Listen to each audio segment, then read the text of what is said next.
Bueno, empiezo. Voy a presentar mi exposición y os pediría, por favor, voy a intentar respetar a los ponentes que vienen por detrás, por lo tanto, 49 diapositivas van a ser muchas, entonces voy a intentar acelerar el proceso, pero bueno, pues por lo menos que os pueda ayudar a comprender varias cosas sobre las que trabajamos hoy en día.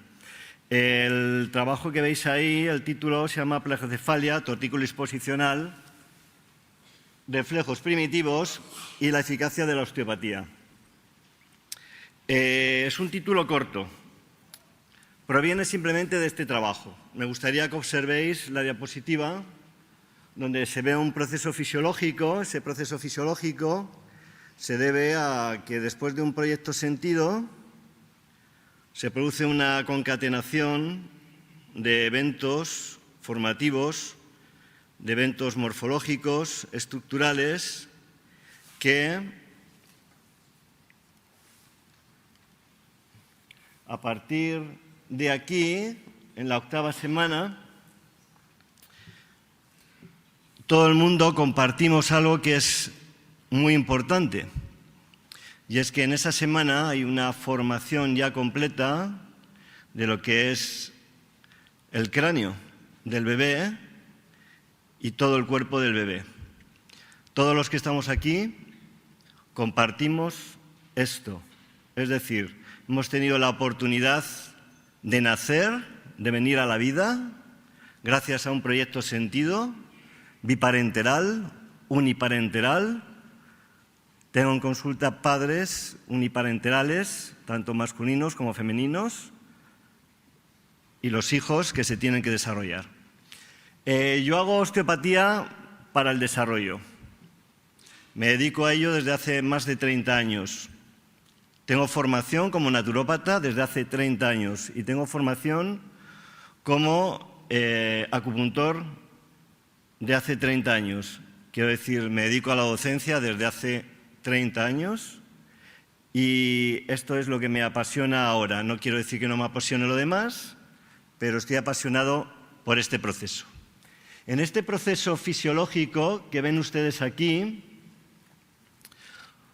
los corpúsculos de la piel, corpúsculos de Pacini, Ruffini, Meissner-Krauss, empiezan a estimularse y el bebé empieza a estimular algo que es fundamental, que es la propiocepción y el tacto.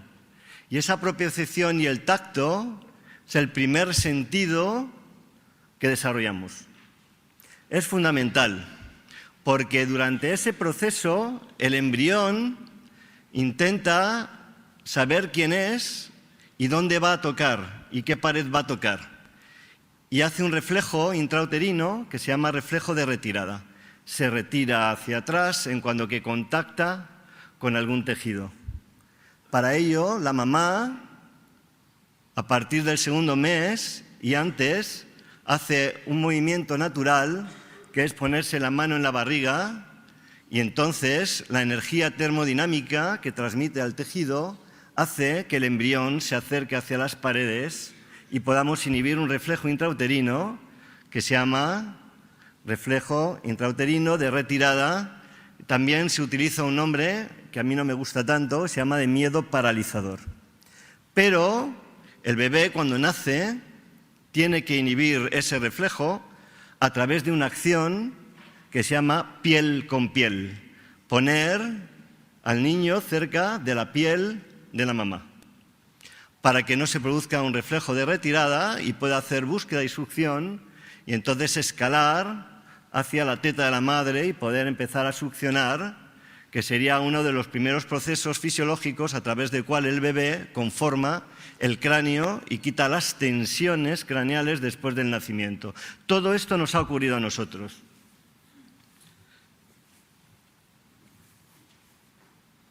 Vean esta imagen. Es una escoliosis craneofacial producido por una plagiocefalia, donde empiezan a haber líneas oblicuas, tortícolis postural, y como pueden ver, la línea de los ojos, la línea del plano nasal y de la boca cambian de posición. Si permitimos que esto ocurra y que evolucione y no lo tratamos, todos los captores posturales principales del bebé van a estar alterados. Cuando se ponga de pie, todos esos captores de relación con el medio no los va a poder utilizar y van a ser los primeros obstáculos para el aprendizaje. Y eso es parte de lo que les ocurre a ustedes y a mí en muchos aspectos, pero no lo sabemos, porque nadie nos lo dijo y porque nadie nos lo trató. Bueno, la consecuencia facial, las ven ahí, es una asimetría facial, una desviación facial y una desviación maxilar. Y esto es así. Yo me dedico a hacer osteopatía del desarrollo y hacer un estudio antropológico para ponerlo al servicio del desarrollo del bebé para que pueda conseguir sus hitos de desarrollo. Esto que ven ocurre en un 17 a un 20% de la población neonatal. Es un porcentaje muy elevado, excesivamente elevado, que trae unas consecuencias y unos costes. La medicina oficial, discúlpenme, no hace mucho al respecto, excepto que dicen déjelo pasar, que esto se le quita solo. Y entonces transgreden a las dos principales leyes de la neurología. La primera ley de la neurología, para un cableado neurológico, es que la burra vuelve al trigal. Es decir, la cabra tira al monte. Si eso no se trata, no se va a corregir. Y el cableado es un cableado impreso que vamos a volver a repetir.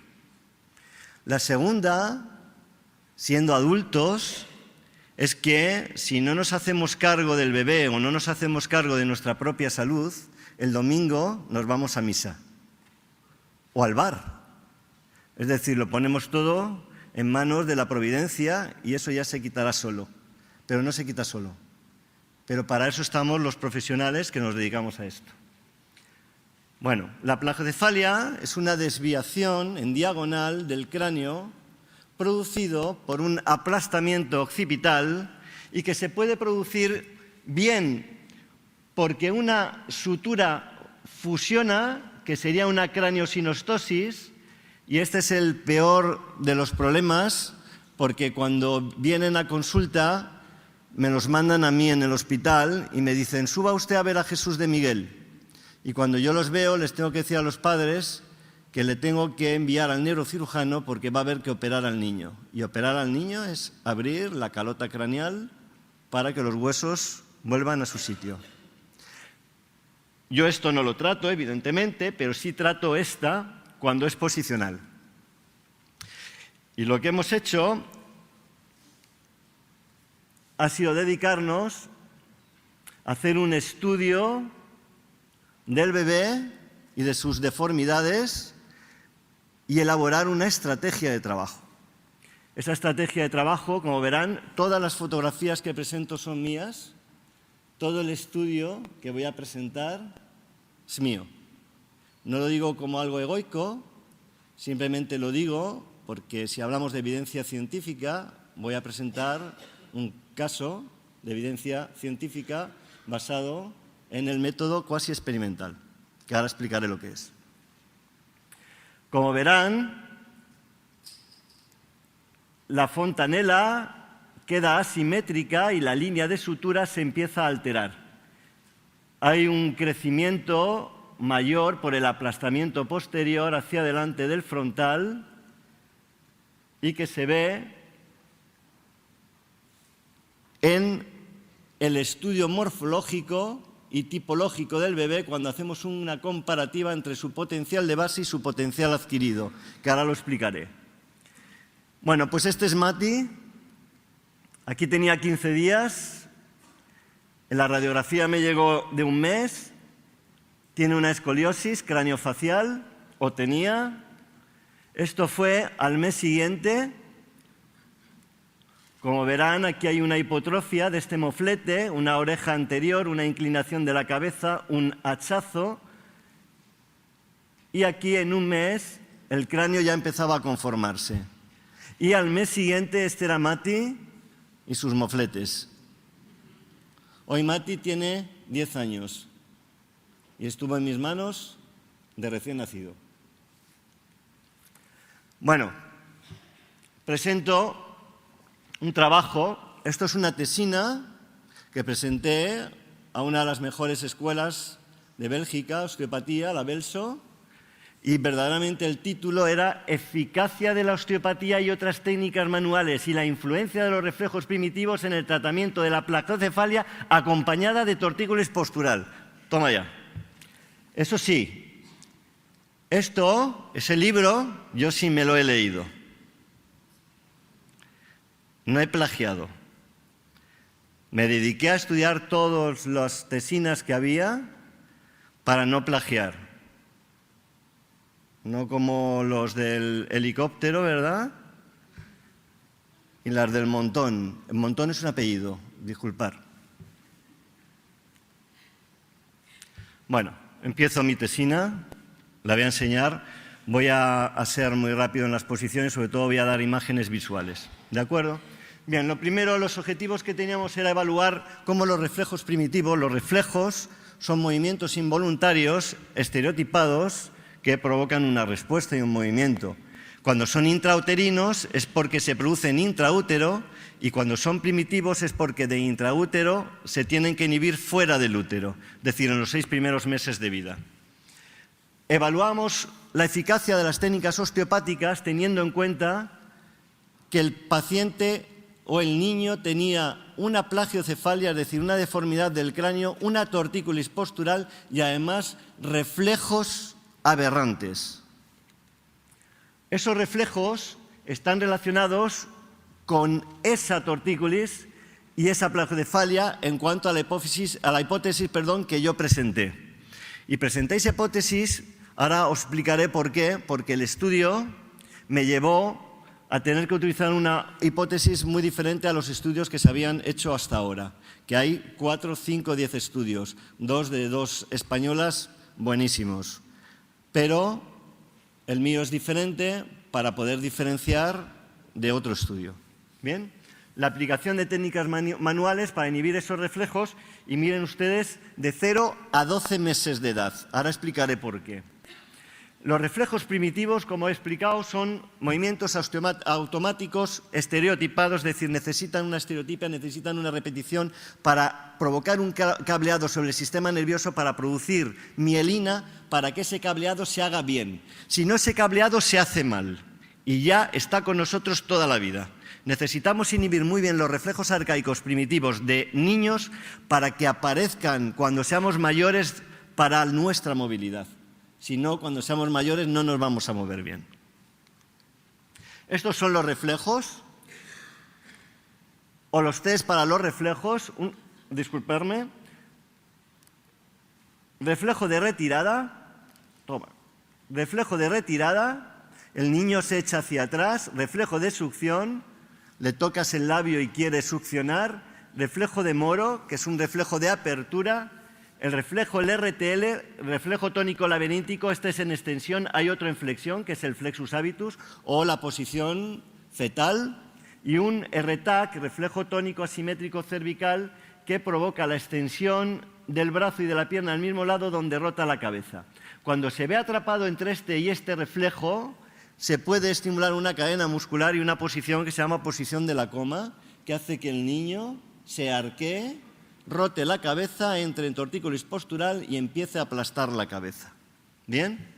Entonces, me gusta que vean estas imágenes para que vean que lo que les decía, este reflejo más este brazo pegado y esta pierna flexionada, ¿la ven? Y esta es extendida y esta extendida, más la inclinación, rotación contraria de la cabeza, implica una cadena muscular que nosotros llamamos PM, es decir, posteromediana, donde intervienen muchísimos músculos, complexo mayor, complexo menor, donde intervienen los iliocostales, lumbares, cervicales, dorsales y donde interviene toda la fascia posterior mediana hasta la base del sacro. El otro es el reflejo que imprime el ECOM, el esternocleido occipito mastoideo, que inclina la cabeza de un lado y la rota del lado contrario. Su músculo helecón es un músculo de tallo cerebral, es un músculo de protección, es un músculo de supervivencia. Esto que ven aquí es lo que se llama la postura de la coma. Adquieren una posición de coma. Esta coma hay que deshacerla. Y entonces elegimos varios métodos. En los métodos de abordaje era un masaje Shantala, que es un masaje hindú, que lo hemos desglosado y lo hemos hecho, lo hemos occidentalizado. No sé si hemos hecho bien. Yo lo he hecho simplemente para poder desglosar cada una de las partes y el tratamiento para poderlo exponer a través de un método científico. Bien, técnicas cadenistas, es decir, tratamos circuitos de continuidad muscular al servicio de la fascia, técnicas de inhibición reflejas de los reflejos primitivos y técnicas osteopáticas. Bueno, para ello utilizamos un material y un método, y el material y el método es el mejor que podíamos tener, era un calibre, un craniómetro, para poder medir todo lo que queríamos. Y además de poder medirlo, poder medir con una cinta métrica la evolución o el desarrollo del cráneo del bebé durante el primer año de vida. Lo cual nos llevó a elegir una muestra de 30 bebés entre 1.200 bebés estudiados durante 12 años. De esos 30 bebés que elegimos la muestra, se utilizó una metodología cuasi experimental. Les recuerdo que ayer, cuando hablaban sobre la metodología, la exposición que hizo Carles, que fue muy buena, yo podía exponer una metodología, decir, hacer un metaanálisis, podría utilizar una revisión sistemática de otros o podía presentar mi trabajo, que era experimental. Pero no podía hacer un trabajo experimental aleatorio, es decir, no podía buscar un grupo de control y un grupo no intervencional porque la ética no me dejaba. No podía decir a unos papás, usted me deja al niño, se queda fuera, yo no le voy a decir si trato a su hijo y a otro voy a tratar al otro y entonces voy a ver. No me pareció ético. No quiero decir que no lo sea para quien lo hace o quien lo haya hecho. Para mí no me parecía ético. Me parecía ético que yo tenía que tratar a todos los niños y que tendría que buscar otras premisas con otras hipótesis. Y entonces utilicé un método que se llama cuasi experimental. Y el método cuasi experimental es un método experimental, pero donde lo que hacemos es que utilizamos unas premisas que no sean aleatorias. Entonces, pues para eso, pues os pongo aquí simplemente 3 definiciones de lo que es un método cuasi experimental. Bien, participaron con criterios de inclusión niños comprendidos en una edad entre 0 y 3 meses para comenzar el estudio hasta los 12 meses, que tuvieran presentes al menos 2 de estos 3 reflejos: reflejo de retirada, tónico laberíntico y tónico asimétrico cervical, con deformidad craneal oblicua al nacer, es decir, con plagio, con deformidad asociada a tortícolis, y bebés que no tuvieran ninguno de los aspectos excluyentes, que eran estos: prematuros, con deformaciones, malformaciones congénitas, macrocefalia, microcefalia, parálisis, cirugías, etcétera. A partir de estos criterios de inclusión y exclusión, lo que hicimos es empezar a utilizar material y métodos. Es decir, medir el cráneo de un bebé. El cráneo de un bebé normalmente tiene entre 33 y 36 centímetros, es decir, 34, 35, 34 y medio centímetros cuando nace. Lo cual que a partir de ahí el bebé va a hacer su mayor potencial de desarrollo craneal durante el primer año. En ese primer año el bebé va a hacer un desarrollo cerebral, es decir, un aumento del perímetro craneal de 12 centímetros de perímetro, de los cuales 9 centímetros los hará en los 6 primeros meses.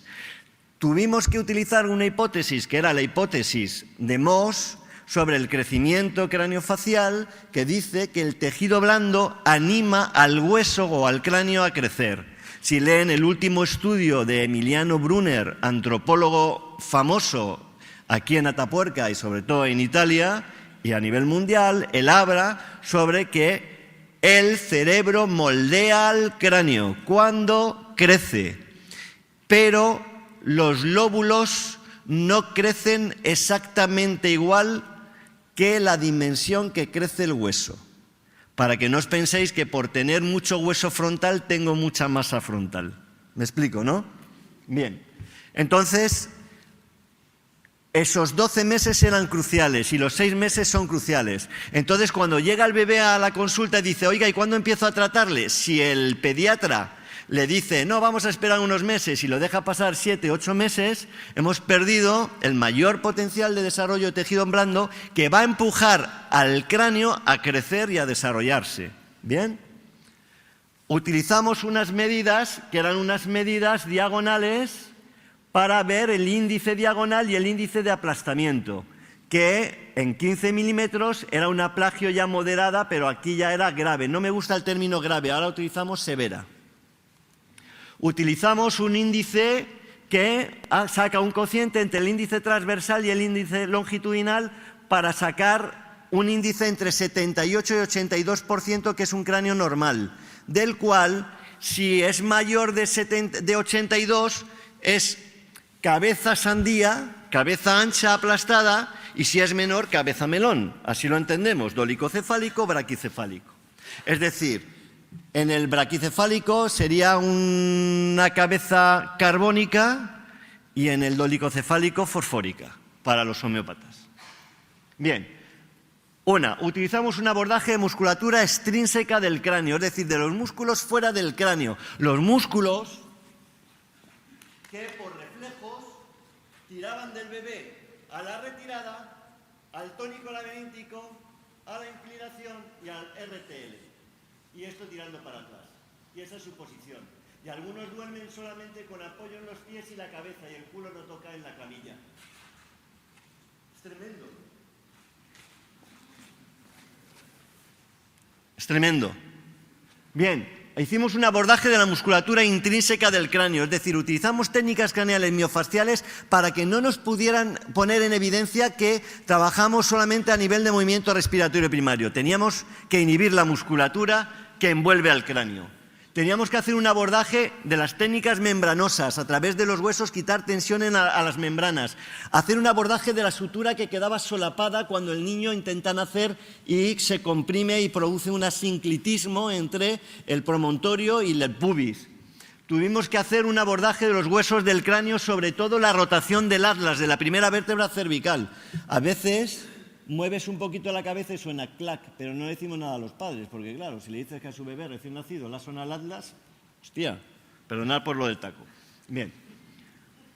Abordaje de los huesos de la bóveda y las técnicas de modelaje, y un abordaje de los huesos de la cara y su modelaje, y luego ya, cuando el niño han pasado tiempo y ya se deja, hacemos un abordaje MRP, movimiento respiratorio primario. Pero lo primero es abordar lo fundamental, que es su plagiocefalia. ¿Por qué? Porque la plagiocefalia inhibe el proceso para conseguir los hitos de desarrollo del bebé. Y si no consigue los hitos de desarrollo del bebé, necesita a los 9 meses empezar a gatear para mover la cabeza, porque gateando va a hacer un reflejo rodilla, mano, ojo, que es el reflejo para la pinza. Y la pinza va a ser un reflejo óculo-mano para poder trasladarla en la escritura y en la lectura. Si no escribirán, saltarán, leerán, buscarán abajo, arriba, se saltarán palabras y tienen que volver. Y eso es una dislexia por no gatear. Y aquí está un Santala con cabeza, cara, boca, tórax, abdomen, reflejo, retirada, búsqueda, succión, en una cadena anteromediana, que es una cadena afectiva. Ahí tenemos para el trabajo en el hombro, el brazo, en las manos, para transmitir el tacto que lo tiene en la boca, en el labio superior, hay que transmitirlo a las manos, por eso se chupan nada más nacer, se llevan la mano a la boca hasta conseguir que se meta el pie en la boca. Una venía a la consulta y le ponía patucos, y cuando le fui a meter el pie en la boca dice, no haga eso, por favor, que se me infecta. Digo, déjala que se infecte. Dejaré que se infecte, por lo menos para que aprenda el día de mañana a gatear y a poder caminar por la vida. Bien, pelvis, pierna, pie, cruce de brazos, cruce de piernas. Todo este protocolo lo hacemos nosotros y se lo enseñamos a los padres. Somos docentes. No tiene que venir todos los días al despacho. Se lo enseñamos y los padres lo hacen. Son los mejores terapeutas de sus hijos. Esto es una técnica de inhibición del RTL. Primero le arqueamos y cuando está molesto le llevamos los pies y la cabeza juntos en la boca para llevar la posición fetal por un proceso de inervación recíproca e inhibición sucesiva, leyes de Sherrington. Es para que veáis que hay evidencia. Bien, esto es la inhibición de la coma. Le ponemos primero en la coma en la que él está lesionado y luego le deshacemos hacia la coma contraria. Y esta es Salma. Esta es mi hija recién nacida recibiendo su primera técnica craneal de su padre en el hospital. A la hora de nacer, a las 2 horas de nacer, perdón, porque hizo piel con piel. Y aquí hacemos un abordaje craneal membranoso. ¿Veis lo que sufre? Y aquí hicimos pues, una técnica de abordaje general y ahí estoy abriendo y cerrando los brazos para estimular los primeros hitos de desarrollo, que es que crucen la mano por delante de sus ojos. Esto es una técnica de descompresión de la sutura occipitoparietal, una de las mayores lesiones que se producen en la placocefalia, y esta es una liberación de la corrección de occipucio C1. Estas son las estadísticas que sacamos. Las estadísticas y los porcentajes que sacamos es que de 30 plagiocefalias, 22 eran braquicefálicos, es decir, de 30 comprimidos lateral también comprimían posterior. Se da la braquicefalia y la plagiocefalia muy a menudo juntas con las tortícolis. Había dolicocefalias, muy pocas, y una normocefalia, es decir, un índice normal en 7 de esas 30 personas. Aquí hicimos un estudio de placocefalia más derechas que izquierdas. Estos coinciden con todos los estudios que yo he leído. Parece una revisión demoscopia, ¿verdad?, de las elecciones. No he venido a hablar de política. Bien, estos son... Resulta, no sé si lo sabéis, que hubo elecciones generales hace poco. Pero lo que ellos no saben es que yo he hecho un estudio de evidencia científica sobre las elecciones generales, y es que se presentaron a la misma vez que se presentaron las elecciones generales del cuerpo humano. ¿Me permites contarlo? ¿Puedo? Ponentes, ¿puedo contarlo? ¿Un minuto? Bien, pues he hecho un estudio de evidencia científica y ya sé el porqué de los resultados de las elecciones generales. Miren, el cerebro, como presidente de honor, dejó que se presentaran a las elecciones generales, y entonces se presentaron los principales candidatos. Uno era el corazón, otro los pulmones, otro el hígado y otro el estómago, y ya pues dijo, pues mira, tiene que ser gente importante, ¿verdad?, con un número de seguidores, pero también se presentó el elevador del ano.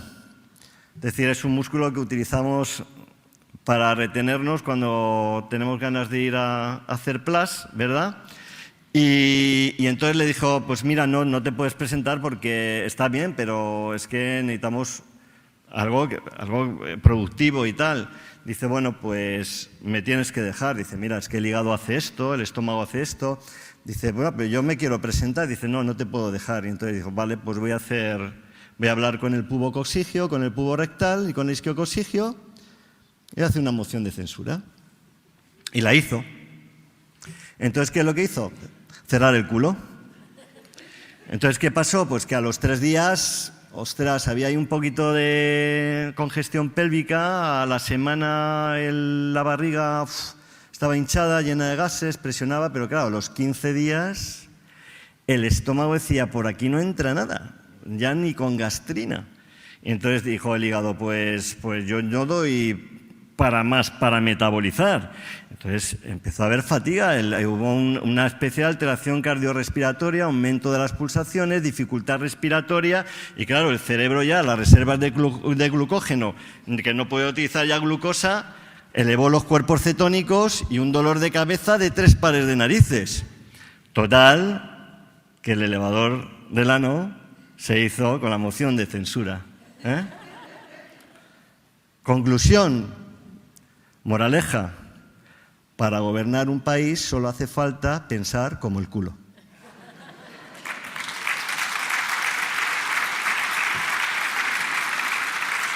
Acabo ya. Bueno, plagiocefalias en el hombre más que en la mujer, y estos son los índices que se dieron. Si ven, por poner solo el primer ejemplo, aquí había 10 milímetros de diagonal y la corrección llegó a 6 milímetros, de diagonal y quedaron 4 por corregir. Esto en 12 meses. Nosotros lo hacemos a cierre de fontanela hasta los 18 meses.